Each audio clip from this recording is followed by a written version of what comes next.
Howdy folks, Pilgrim here. It's too cold to make a video outside. I like to be outside and walking around and doing what I do normally, but it's just too cold. It's a bitter cold. Now, firstly, have you heard the news lately? The news is, as it always is, it's exciting. Iran has now completed their nuclear program. Let me say that again slowly. Iran has now completed their nuclear program. All they have to do is put the warheads on the missiles and they're good to go to launch. Europe and the United States and all the other countries have succeeded successfully in preventing Israel from defending herself until the point of no return. We've now passed that point. We're now there. Okay? I want to read to you something directly from the pages of my journal. Something that happened a few days ago on January 10th, and I was going to read it as it is, okay? A vision or a dream, whatever you want to call it, but it wasn't anything ordinary. I know because I was there, but I can't prove that. This is going to sound a little strange, a little crazy perhaps, but it is the 4th hour of the morning, and I want to record this so I don't forget it. But I want to caution against pardon me. I want to avoid the worship of angels, as so many are in the habit of doing, so to speak, by drawing too much attention to them. Heck, they don't like that either, but I don't want to forget this experience too. It wasn't a dream, I know that. I can't prove it to anyone else, but I know it because I was there. But I think these guys were my angels, and I have to understand why I met them. In the vision, I'm walking along to a beached area, and I see 3 men talking. 2 of them were dressed in the same manner I was. Okay?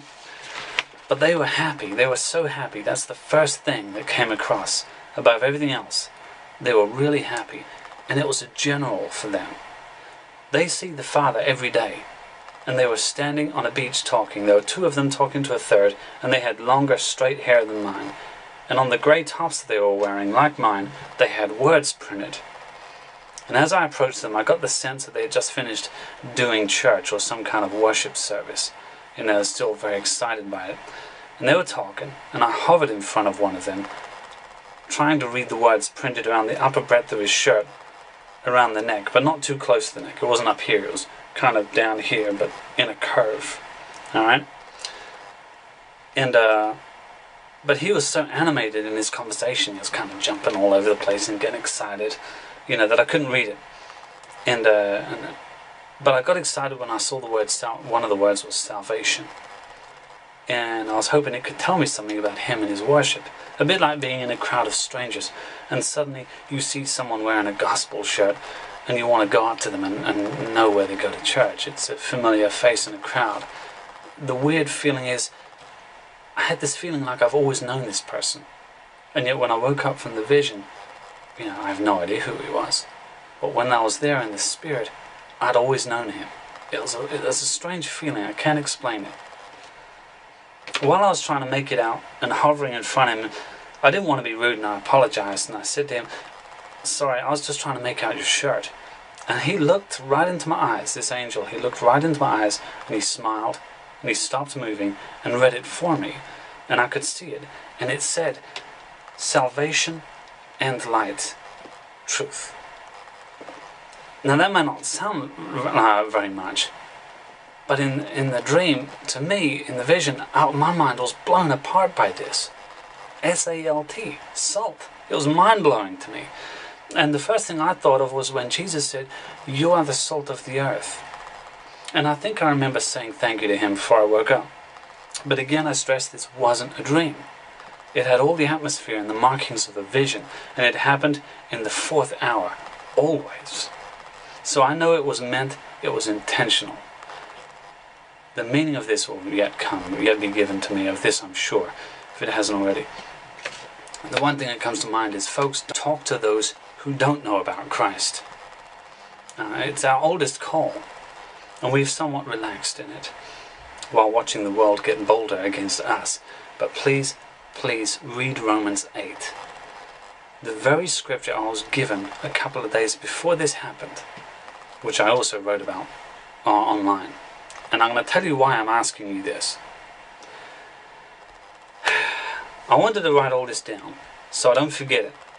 And this is why I've put in my journal. For now, I must go back to bed if I can, but frankly, sleep might be right out of the question, as I'm too excited for that.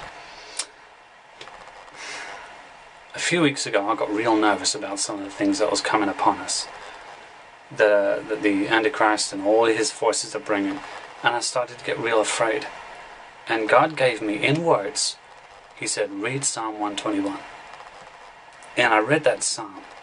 And it totally comforted me, and it answered my questions. It was God's message to me, and I heard those words specifically saying exactly that. Only after that happened, I heard from my wife and other people and so on. They said, Psalms 121 is being given out everywhere. Everyone's getting that same message. So if I may interpret this, whether correctly or incorrectly, I don't know. But if that's true, then perhaps God is giving the message, not to an individual, but to His people, broadly, this message: I'm going to be with you. I'm going to protect you. I'm going to be with you. Whatever's coming, God has His plans in place too. Now, after that Psalm 121, I started praying to God to help me understand grace.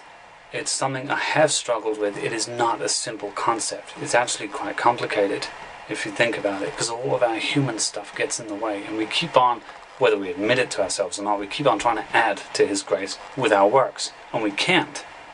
You cannot add to His grace. It is all grace, or nothing at all. When I prayed that prayer, asking Him to help me understand His grace, He gave me Romans 8. The whole chapter. And again, the same thing happened. Only after He gave me that chapter, I'm hearing that people are getting the same message. Romans 8, all over the place, all the time. So God is speaking broadly to His people, and He is moving His people to understand Him and to come to Him as never before. The other thing that I'm hearing everywhere among so many people, online, all around me, everywhere, is God saying, pray for your unsaved loved ones. Now, more than He was before. Yes, do what you're doing generally, but now increase it.